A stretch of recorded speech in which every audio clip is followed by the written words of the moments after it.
It's a pleasure to say that we are profitable and we grow every year at least 40% plus in terms of subscriber base as well as revenue since COVID. So there is no gap, there is no decrease. So it's something unique on the market yet.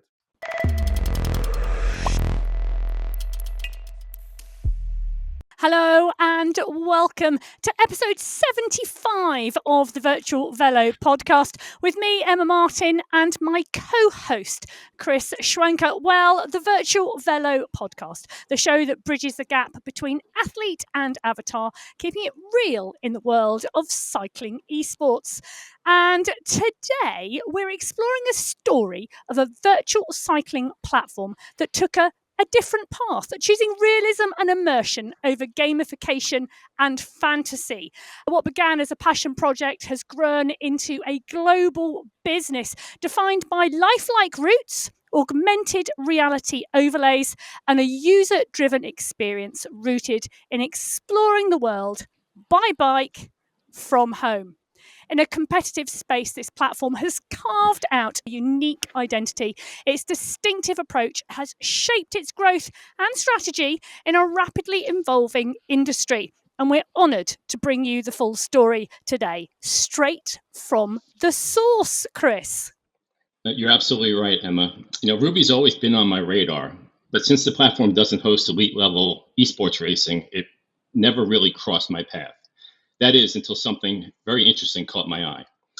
In December, MyWish hosted a cafe ride with Tadej Pogačar, which drew around 300 riders. That's not bad. Zwift followed in February with the Cyclocross World Celebration ride for Matthew van der Poel. 1,200 people showed up for the celebration on Zwift. Then in April, Remco Evenepoel was on Be Cool for the first appearance after his injury, and around 200 riders joined him. But in January, Wout van Aert rode on Rouvy, and 6,500 people showed up. That's not just a blip. I had to find out why, and also why I was underestimating Rouvyy's impact on the virtual cycling landscape. Well, joining us today, Chris, and listeners, is indeed the co-founder and CEO of Rouvy, Petr Samek. Welcome to the Virtual Velo Podcast. Hi, thank you for the invitation. It's a pleasure to be here today. Fabulous to have you here. Thank you so much for joining us. I'd love to start by taking you back to the really early days when you started Rouvy, whether that was out of frustration with indoor training or a belief you could make it more interesting. What is that story? Take us back to those first moments and those early days. What was your vision, your plan, your thought out USP? What was it you believed you could grow into a viable business and why? It's a long but still a classic startup story. Me and my brother, Jiří, we are both cyclists, or we are both cyclists, and we were very active mountain bikers. So let's say semi-professionals. And during our studies in high school and university, we wanted to solve our problem with the indoor cycling preparation, which is in general boring. At least it was, let's say. But especially 2 hours on rollers are nightmare for everybody probably. So therefore in 2006, which is a long time ago, we bought our first smart stationary trainer, Kettler ergometer, and we started to work on the software solution. Long story short, let's say, since 2013, we collaborated exclusively with Saris, formerly Cyclops, a US brand. And in 2017, we registered a Rouvy trademark and we started to build our own business, and we came up with augmented reality as the super innovative solution. So it's a long time, but we are here, and I really believe it's quite successful. Yeah, and it is, isn't it? Since 2017, it has been going really strongly and getting stronger and stronger. What was thinking back in those early years, what was the biggest challenge you faced in those early years? The biggest challenge, it depends. I think that it's a long story. There were so many of milestones, let's say. Definitely we were lucky guys that we were able to meet with Cyclops. They helped us a lot of with the US market.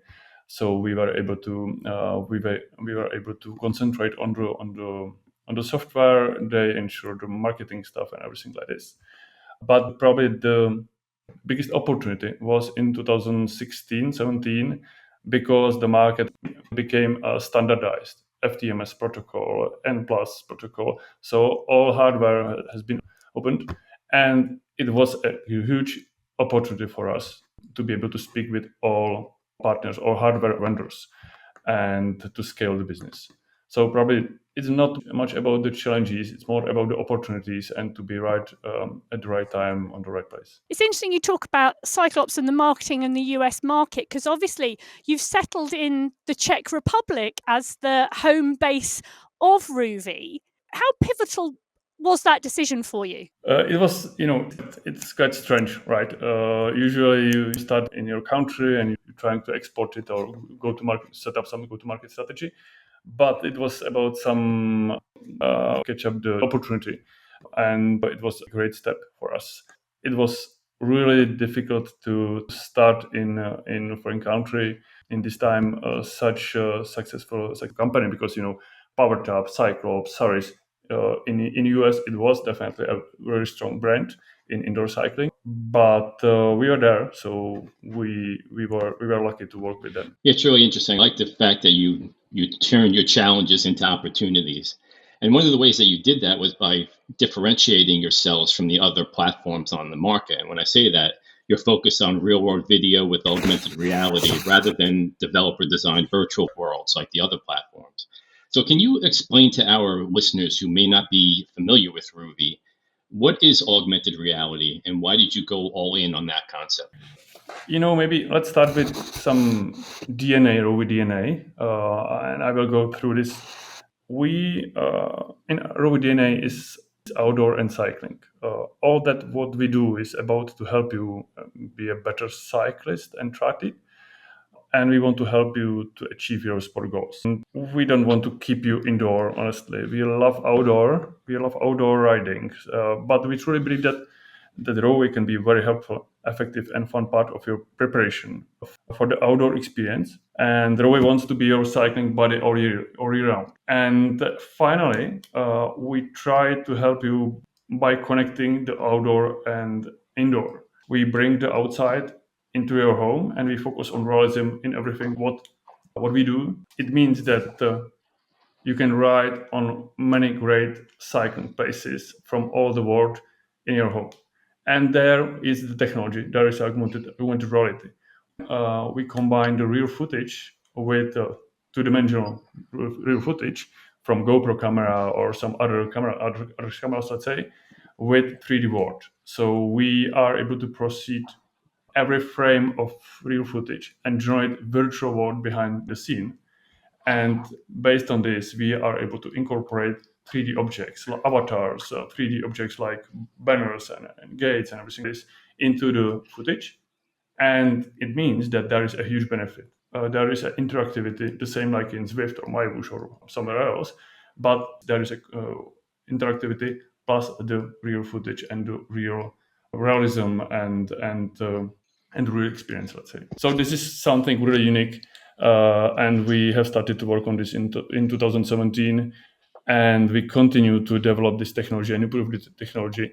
And the last milestone, let's say, is Rouvy Road Creator, where we enable this technology to all our users. So it means that you as a user, you are able to create your own Rouvy from your neighborhoods and invite your friends to compete in Rouvy on your courses from your neighborhoods outside. Well, I'm listening to you and I'm thinking to myself how difficult this technology must really be to implement. I always think that our guests are speaking and thinking on a different plane than the people asking the questions. I certainly feel that way right now. So let me kind of get an idea from you. Was this proprietary technology? Are you using a game engine like Unity, a technology stack like that? How are you getting this done so that you have these dynamic videos that are smooth and the experience is immersive and it's not like a stuttery thing that frustrates people and makes them not want to use it? Again, we started in 2017, so it's a long project or huge project with so many of challenges, maybe, let's say, in this time. For app, we use Unity as a gaming platform, let's say, but the augmented technology is behind. It's based on completely different algorithms and of computing vision and processing of post-processing of video and everything like this. One level is to create augmented technology and enable augmented technology to our own team, or team that creates exclusive courses from, I don't know, from Paso Sela or from some great, let's say, well-known cycling places, as well as Madagascar or Uganda and others, because we wanna bring some exotic places into Rouvy too. But next level of all this is that you will enable the same technology to whole community to create UGC content, user-generated content, and scale the library of courses.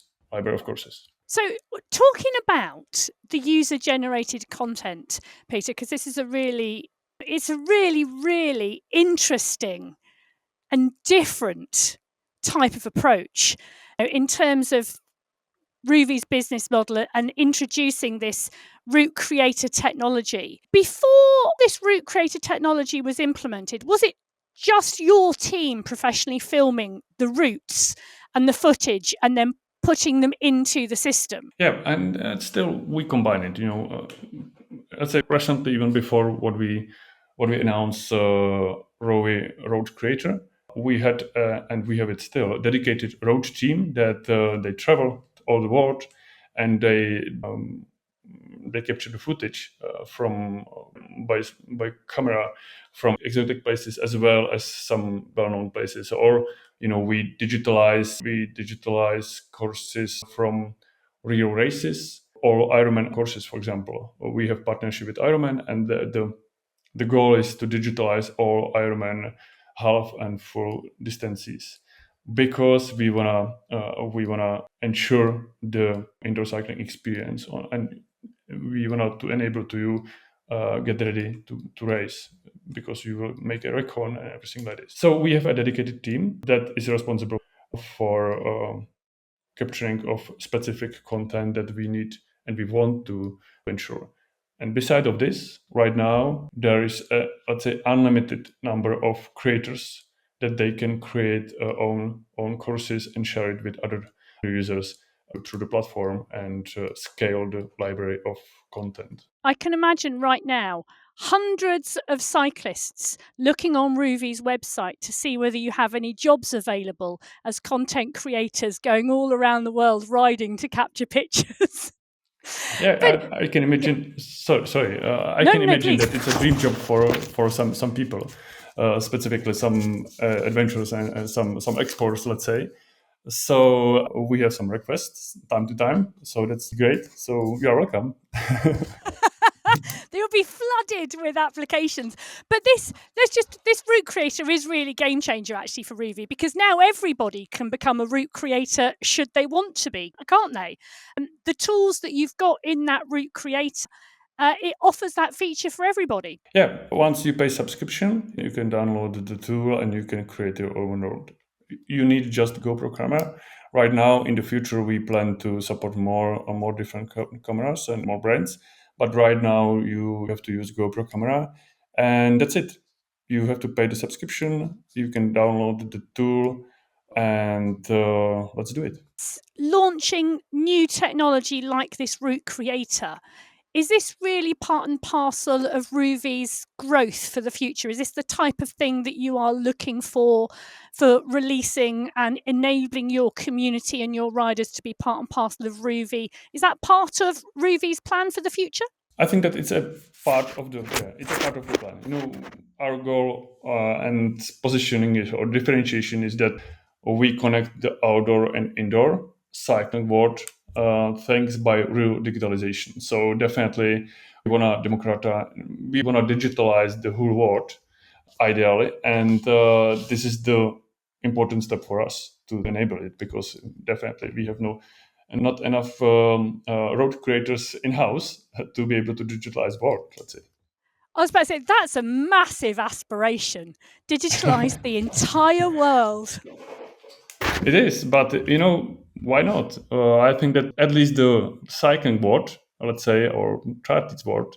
It's something, or maybe runner's world in the future.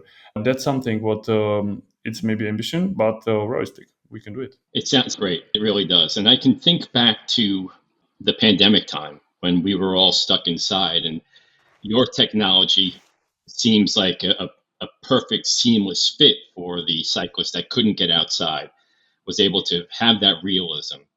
But it was also a very challenging time for the industry because a lot of the stakeholders, their businesses were basically defined by the way that they adapted to the pandemic. How did you manage that sudden growth in demand that you saw with the pandemic? It's evident that pandemic helps to whole indoor cycling business. So everybody grew.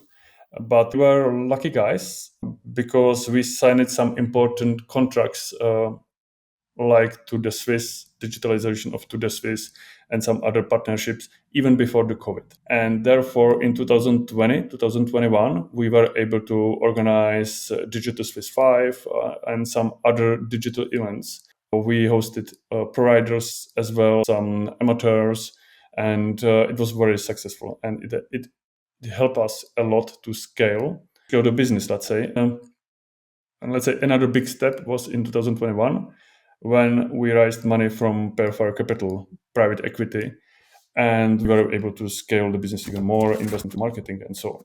And what is great, it's a pleasure to say that we are profitable and we grow every year at least 40% plus in terms of subscriber base, as well as revenue since COVID. So there is no gap, there is no decrease. So it's something unique on the market yet. Yeah, that is certainly unique. And you're jumping ahead of all the questions I have lined up for you here. But one thing that I did come across in the research was that you moved to Google Cloud in 2018-19. And that seemed to set you up nicely for the scale that we saw during the boom. Was that strategic foresight or lucky timing? And did that help you adapt? Yes and no. I think that we have it. We have huge ambitions all the time, especially in my mindset. I'm quite ambition guy. Sometimes I think it's positive. And definitely in 2018 and 19, we knew that we have a great technology and we can be successful because augmented reality, because some specific, there was a great feedback from the customers. But that's true, that was important to scale, be able to scale quickly in all aspects, in streaming as well, with video streaming, which is something unique in comparison with Zwift or MyWhoosh, as well in scalability in terms of concurrent users and so on and so on. And Google Cloud was definitely a right choice. We were able to make our infrastructure flexible and scalable in the right time, hopefully. So it was fortunately, it was a great step. Yeah, it certainly sounds that way. And for you to say that you didn't see a decline in numbers after the pandemic, I'm not so sure that many platforms are able to say that. So I assume that you also didn't force any layoffs after the pandemic also, like other platforms were faced with? Not layoffs because we had to do it. Of course, there are some changes because we wanna transform. We need to react on the grow. We need some skilled people, different skills, more senior people sometimes. Depends, but definitely not because we had any with any financial issues. We are profitable. And right now we have, it's not well known, but right now we are becoming the strong number 2 firm in the indoor cycling market besides Zwift. We have 250K subscribers, and definitely we are becoming the number 2 on the market. And I believe that we are able to grow in the future, at least in the same level or speed, let's say. Very forthcoming that you told us the number of users that you have. I have about 6 questions here to try to draw that out of you.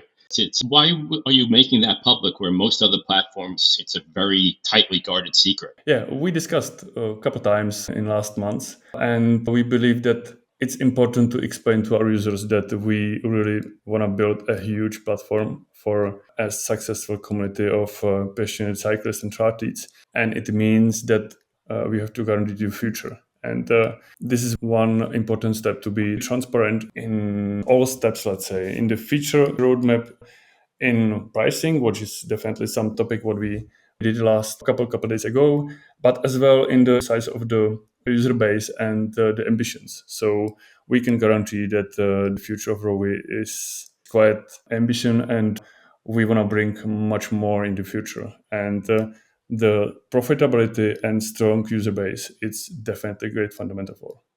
Okay, so in which case, I'm just going to step in a little bit for a second, Peter, and ask you, if you have these aspirations to grow and 250,000 user base at the moment, where would you like that user base to be? What number would you like it to be in the future, say in 5 or 10 years? Our aspiration is to be 1 million subscribers in a couple of years, let's say. How realistic is that? I think so. It's realistic. Right now, Zwift has 1.1, let's say plus minus millions. The market is growing, let's say 7-10% every year. Newcomers on annual basis are 500,000. So I think that it's realistic, and we see a potential to grow through the all year value, let's say. So I believe that there is a potential it's realistic to achieve 1 million in 2008, let's say. I'm curious about what your user growth is year over year. Year over year is 40%. So 40%. I'm stunned by that number. That's why I keep asking you that. You've just made Chris speechless. Well done. You are the first guest to make Chris speechless. Since you're being so open with the numbers, this is the kind of insight that we wanted from the CEO of the company. Honestly, it's fabulous. We want to demonstrate the strongest and ambition right now, because it's something what is very important for the future for us. Yeah, I agree. So based upon my research, and you confirm this for me, back before the pandemic, when you first started off, you had around 25 employees. What has the employee count grown to now? We have 120 employees right now. Great. You're right. It's all these trends are in the positive direction, Emma. Yeah, I mean, it's really, honestly, thank you so much. It's so refreshing to have such open honesty in terms of moving forward and putting numbers behind aspirations, which I just think is wonderful. Now, you talked about the capital investment back in 2021, and you talked about it enabling you to scale the business. That was a very significant move. What was your rationale for going down that capital funding investment route? Yeah, because it was the right time. In 2021, we definitely did know that we have a great market fit, great technology, and we wanted to scale the marketing. So it was evident that we need some horizon money. Retrospectively, I believe that it was the right step. And specifically, we are lucky that we choose the Perfire Capital as a private equity with the right mindset and with flexibility that we got. So I think that it was really, really great step. It's interesting because I was going to ask you about that mindset, because often when companies take a capital investment, particularly to the scale that you did, there becomes a balance, doesn't there, between the investor, the user of the company itself, and that mindset and set of values as to where all those three groups are going. The decision to take that capital funding met your expectations? Has it done what you thought it would do? And has it changed any of the ways you think about the business? I don't think so. Again, my ambition are and was and will be probably still high. And so in this case, probably even higher than private equity or investors' ambition. So that was just a continuous approach, and investor just support our path, let's say, to be big and successful. So of course there is so many of changes. We did some transformation. They help us a lot with the C-level or so the management level. We used some knowledge and their support in building of the company. But in general, the most important, the focus on realism, the vision, the mission, the fact that we connect indoor, outdoor, everything this has not been changed, and we trying to be as much as possible customer centric. We're trying to listen and collect the feedback from the customers, and based on this we continue step by step, and it looks like it works very well. Would you consider pursuing additional funding or an IPO in the future? That's a question. Of course, it depends. In general, right now we don't need it. We are able to grow and we have enough sources for. But private equity is a grow investor, so there I can expect in the future some changes, but it's not on the table yet. Now, you talked earlier on about 40% growth year on year in users, and the business itself, Rouvy itself, has been recognised as one of Central Europe's fastest growing technology companies as well. It's a fabulous story when you look into it. How are you balancing that rapid growth? You talked about, a growth in employees, and I have to say, I did see you and I think some of your team all dressed up cheering people on at the Mountain Bike World Cup at Novo Mesto Navaravi, which was fabulous pictures to see. I do like it when, we're Rouvy, we're indoor specialists, but the team are outdoors cheering on at a Mountain Bike World Cup. Is that something that you and your team would normally do? Yeah, again, mainly we are passionate cyclists, so we love outdoor, honestly, and indoor it's just a tool for us to be better cyclists, honestly. And it's the row is the same about it. We are trying to always have some kind of cycling body that helps you to be better outdoor. And so it means that the team is the same. Team is full of passionate cyclists or triathletes, or athletes, let's say, and we're trying to stay together sometimes. We have Nové Město is, for example, a kind of team building. We are 4 days. We enjoy the group riding outdoor. We watch the World Championship, which where we have some young talents that we support from Rouvy cycling team. So that's a great combination, and it helps us to support the culture and mindset and everything regarding, or that helps us to be even more motivated to do such. I was just exceptionally jealous. The bike racing was superb that day. And going back, I just have one final question, Peter, around funding and things, because the growth looks spectacular, up till this point, and the projections are really strong as well going forward. Would you give us an insight into what your current valuation as a business was? That's secret, let's say. That's something we are not able to share. I'm not able to share yet. I told Chris you wouldn't answer that question. Well, we finally got to that point, Emma, so now we can move on to other things. Okay, so I mentioned in the opening that what caught my eye and what made me really pursue this interview with you was the Wout van Aert ride that attracted 6,500 people. If you ask 10 people in the virtual cycling community, they'd probably say that Rouvy didn't have 6,500 total users.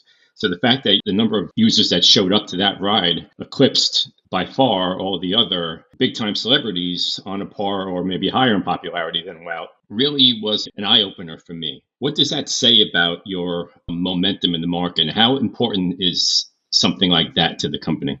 Of course, it was quite huge event for us too. Maybe a little surprised that it works so well to use Wout for a group ride. But otherwise, it's not so surprising because, for example, community challenge or some other challenges, there we have 40,000 of participants. But on one event, one group ride, at the same time, yes, that was the peak. And it's great. It's great to see that that's the right way.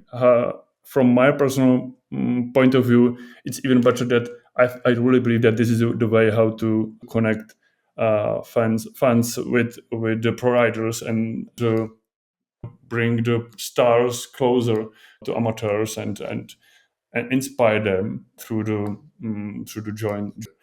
Definitely, we want to continue in these events.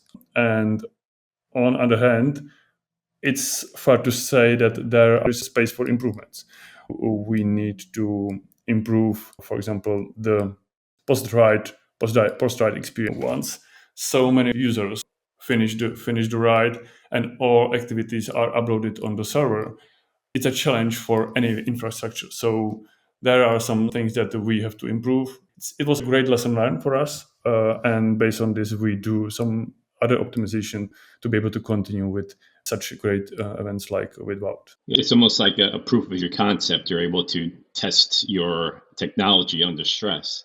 So you mentioned that the 6,500 was the most you've ever had for a group ride. A lot of pundits out there in the virtual cycling community gauge the health of a platform by the greatest number of concurrent users. We talk about peak Zwift, and that was 37,000 this year. Do you know what your peak concurrent user number is? Not yet, honestly. I don't know. It's usually it's in January too, but the current and it's less than Zwift has to be honest. But I don't know it. I've been thinking how you speak about the group rides are getting that many users, but you have thousands and thousands of routes that are available at any time. 2 or 3 users were on every route. You'd have certainly a lot of people using the platform concurrently. I think that probably be a challenge when you're talking about community. And it also is a way that you can grow. And a lot of people, and I think you alluded to this earlier, have said that the virtual cycling pie is already baked, and now it's the platform's turn to take the biggest slice. How do you feel about that? Do you feel like the number of users is a maximum now and that the platforms are now going to be competing for them? I don't think so. I think that there is still for growth, let's say. The target addressable market is still big, I believe. But from my perspective, we have to be innovative. We have to even more find a trust for communication or trust for stories, why they should use indoor cycling or why they could come to indoor cycling. For us, it's an ecosystem of indoor-outdoor, ecosystem of digitalization of outdoor cooperation with the real outdoor races with partners and cycling as a native part of the cycling preparation, let's say. And I believe that that's something what will work and will be even more common for all cyclists. Together, of course, with less expensive hardware, it could work. It's really interesting that you speak about your growth strategy. Is there any other specific things that are specific strategies that you're going to use to reach those goals? I think that it's a public strategy, nothing new from my side. We are trying to connect indoor-outdoor, so we digitalize the courses and we build the ecosystem around this. I want to be a Netflix for cyclists. So great content, great storytelling about this, and on other side, we want to ensure the all year value for our users. So it doesn't matter if outdoor or indoor. So all this together, based on what kind of user you are and what you prefer, I believe that we have a value for you, and it could work very well. Perfect segue into that. My next line of questioning is about that value. But I just want to mention something that you told the Escape Collective in an article that was published there a few months ago. You said, "We don't compete with Zwift. We don't need to be stronger. It's not our priority." But from the outside looking in, there are 2 recent moves that suggest perhaps a more reactive stance. And the first is talking about that value. Just this week, you announced that you'll be raising Rouvy subscription price from $14.99 to $19.99 to match Zwift's. We want to ensure the innovation. We want to be still the leader in innovations in the indoor cycling market, and to be able to ensure the sustainability and be able to create new experience and new content, everything like this. We have to be profitable. We have to be strong in financial, strong in development, and it means that is the right step from our side to be on par with Zwift price. But it's not about the Zwift. It's about let's say standardize the price. It took at least 1 year of preparation to come with price increase. We are not happy that we have to increase the price, honestly. But that's necessary step to be able to continue and push the development and ensure the premium experience for our customers. On the other hand, it's fair to say that we still believe that there is really fair value what we bring to our users, and even more, we're trying to explain plenty of possibilities and flexibility in terms of pricing. Our users are able to buy 1 year subscriptions with a significant discount. They are able to pause for 6 months, a year, because we understand that it's normal that during summer you ride outdoor. So why not to pause it? Let's do it. 6 months, every year you can do it. So there is a plenty of possibilities. A loyalty program, by the way. There is a plenty of possibilities how to make it cheaper. So I think that's fair to make some price increase and ensure the successful, sustainable business in the future. I always admired the flexibility in your pricing plans. You have a family plan, you have the ability to freeze memberships. It's very user-friendly. You get the sense that it's much more user-centric, more than business-centric, and that certainly does come out. Also in that Escape article, you envision users subscribing to both platforms because they serve different purposes. And we're speaking about your platform and Zwift. But at the same price point, that now seems much less likely. Are you asking those users to choose? And if so, why are you so confident that they're going to choose Rouvy? I think that there is no big overlap. I don't know. It's up to users. Our experience is totally different than Zwift experience. Who likes social aspect, definitely, or racing, they will stay in Zwift right now. Who prefer less heavy traffic riding on the real footage or with real experience, maybe with some inspirational content and something like this. That's about Rouvy, and definitely he will be happy. He'll be happy in Rouvy. It's not about to fight with Zwift. It's about to choice and what you prefer. Honestly, it's up to users. I believe that yes, there is some price for subscriptions, but many users are willing to pay both if they wanna combine, racing and social aspect, and still they wanna ride on real footage and digitalized courses from all the world, and try to Vuelta and Ironman courses and be simulate or trying to their pace. For example, in terms of Ironman, if they wanna try the pace for some specific bike course for some specific race, they are able to try it on Rouvy many times.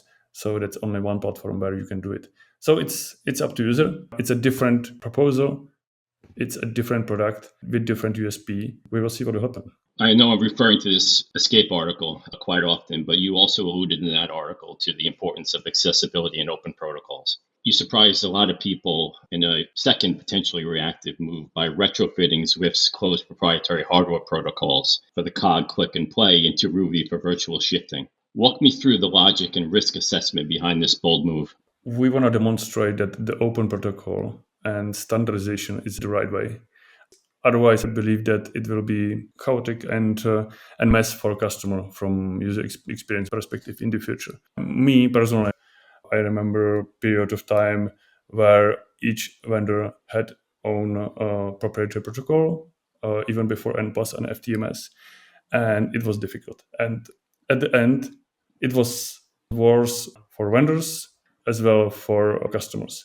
So I think that standardization and open protocol is the right way for everybody in a long-term vision. And our step, somebody had to do it.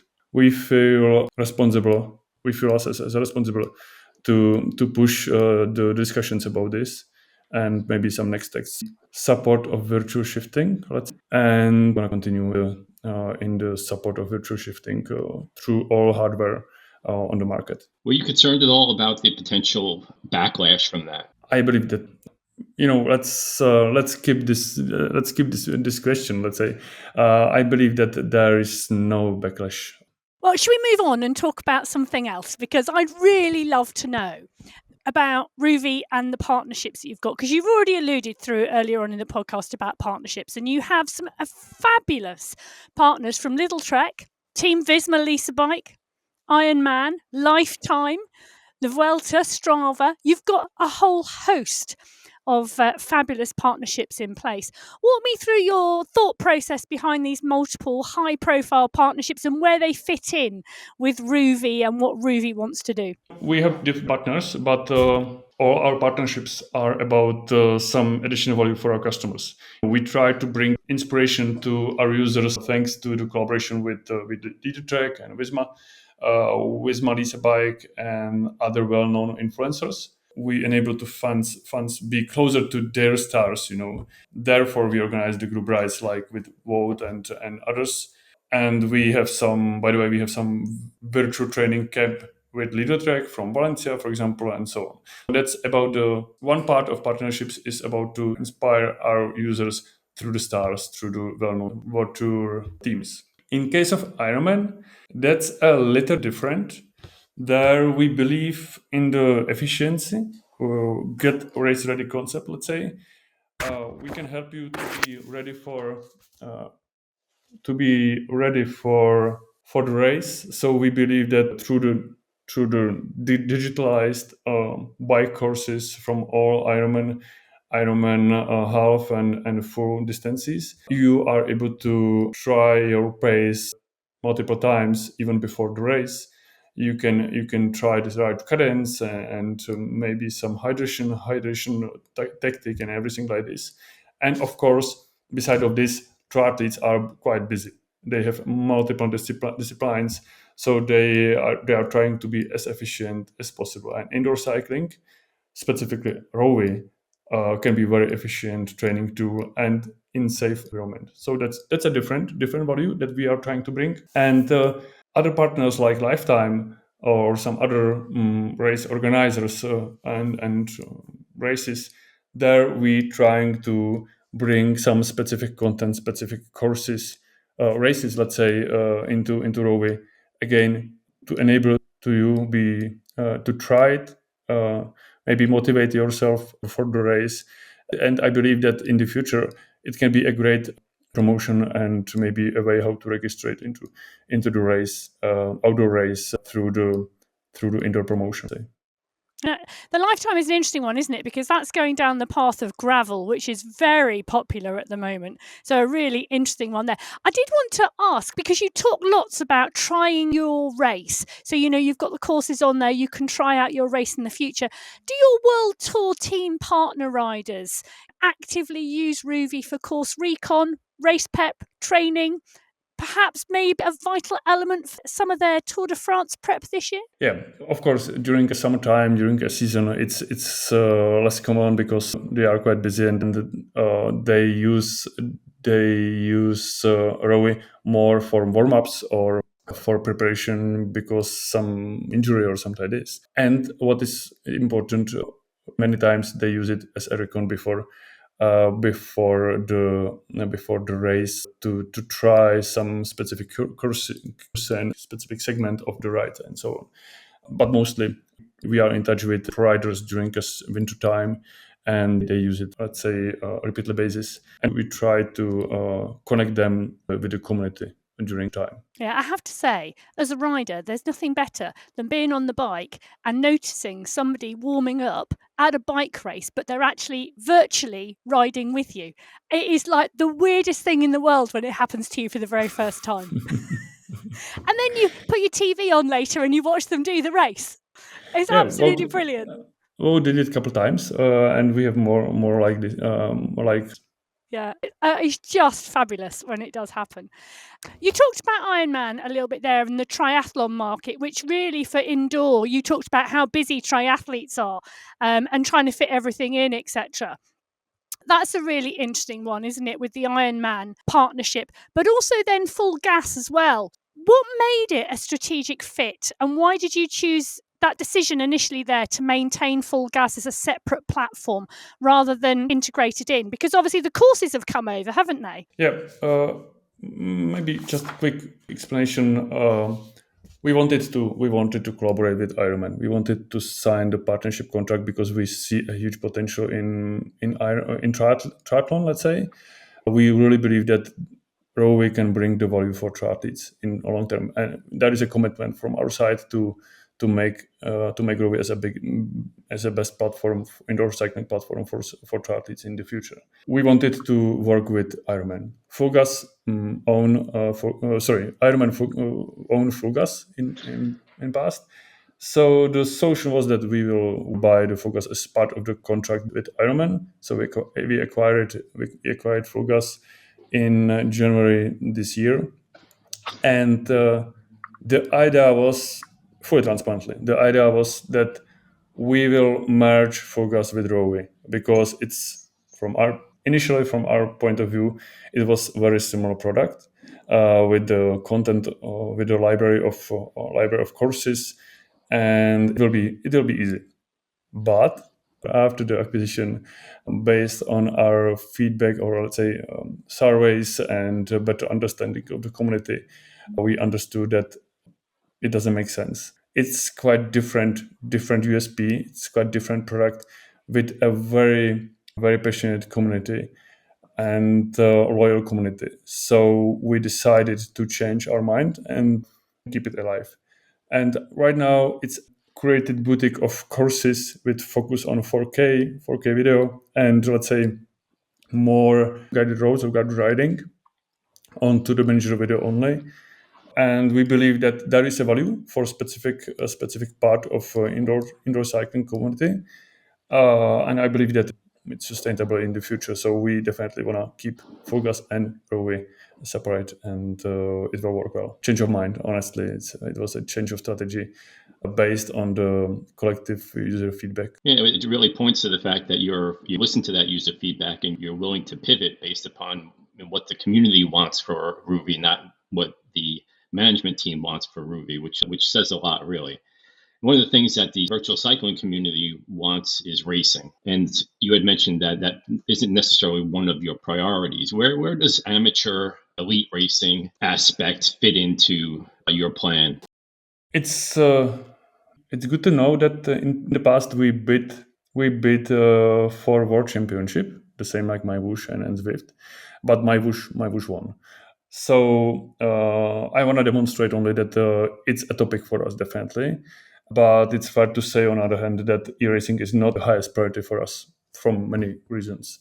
So we definitely support e-racing and group rides and on our platform. And we continuously invest into the development of the e-racing on our platform. Like, in last release, we significant changes in assets, loading of assets and everything like this regarding client side rendering. We plan in 4.2 release, which is in next couple of months, bring with significant improvements of online anti-cheating during e-racing. So there are some other steps that we want to do, and some bigger significant improvements we plan for next year. That's a topic for us, but not the highest priority yet. We are following the development of the e-racing category. We want to be ready when the UCI allows more platforms to join. Hopefully it will happen sometime. We will see what will happen. But I think it will take a few years for the market to mature and set up some standards and clear rules. So we want to be there. We are in discussions with all parties. In the same time, we collaborate with vendors on direct Wi-Fi, race mode integrations, or support trainers. That's something what will come even this year. But I think that the e-racing category itself, there has to be set up some other improvements and standardizations, and I hope that UCI will push it. Yeah, it's really interesting that you say that you want to be prepared when what you're describing is what Jacob Fraser of the UCI said to me is their plans to have a sanctioned race calendar with international rankings. You want to be one of the venues to host those sanctioned races. Still, it's open. Honestly, I would like to better understand, because it's still not clear enough for me what everything has to be ensured on platform side, let's say. But definitely we want to be involved in the discussions about this. Do you have a team of employees that are dedicated to progressing that performance verification and building out the competitive aspects of the platform? We have a team with a dedicated team to work on multiplayer side and client side on our other side, and hardware discussions, or let's say implementation of hardware support. And this team focus on e-racing, group rides, and everything regarding group racing and social riding together, let's say. Just picking up on that, because you talk about social riding, social group riding. Let's talk a little bit about that sort of community building and social aspect. Rouvy, you've talked about individual routes being able to have a less busy ride, so much more personal than perhaps riding on Zwift, where there's more frenetic social energy, lots more riders potentially on the routes or the rides that you pick. How are you approaching features in Rouvy that foster community whilst perhaps trying to maintain that Rouvy feel? Yeah, as you said, our history and user-based background are a little different. So we have unlimited number of courses and possibilities where to write in the comparison with the concept of virtual worlds of Zwift and Mayavush and etc. Side effect is that we have less heavy traffic on the courses because they are spread out. So we're trying to balance between the social concept. We concentrate users on route of the day through the recommended courses, through recommended challenges. So we have tools and tactics how to concentrate more people together.